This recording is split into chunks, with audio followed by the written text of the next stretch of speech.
দার্জিলিং থেকে কালিম্পংয়ের একটা অব্বির জায়গায় আমরা একটা হোমস্টে নিয়েছি। একটা পাহাড়ের মাঝখানে আর কি একটা গ্রাম, সেই গ্রামে আমরা একটা হোমস্টে নিয়েছি। এই হচ্ছে আমাদের হোমস্টে। আমি জাস্ট দেখাচ্ছি কীরকম। এই যে এই রাস্তাটা দিয়ে, এই হচ্ছে পাহাড়, মানে পাহাড়ের পাশ দিয়ে রাস্তা এটা। এই রাস্তাটা দিয়ে আমরা এসেছি, ঠিক আছে।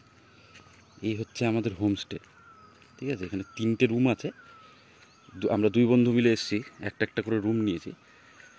এটা হচ্ছে কালিম্পংয়ের খারকা গাঁও। এই যে এখানে লেখা আছে ক্লিন খারকা, গ্রিন খারকা। আমি জাস্ট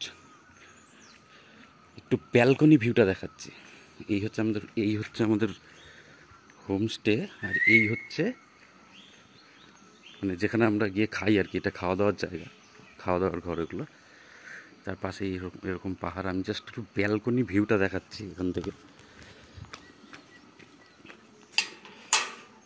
কালকে রাত্রে পুরো বৃষ্টি হয়েছে, কিন্তু আকাশ যদি ক্লিন থাকে তাহলে পুরো এখান থেকে কাঞ্চনজঙ্ঘাটা দেখা যায়।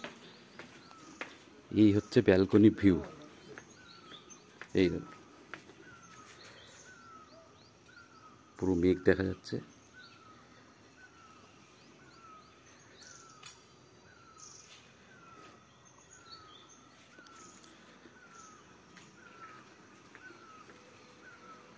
দারুণ সুন্দর, দারুণ।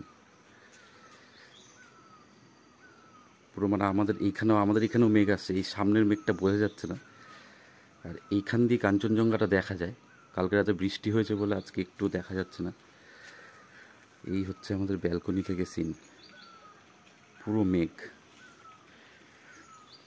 এই হচ্ছে ব্যালকনি, এই হচ্ছে আমাদের রুম। আর ওই কোনায় আমাদের বন্ধুর রুম আছে।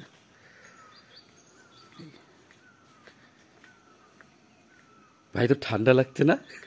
কি অবস্থা ঠান্ডার মধ্যে তুই পড়ে।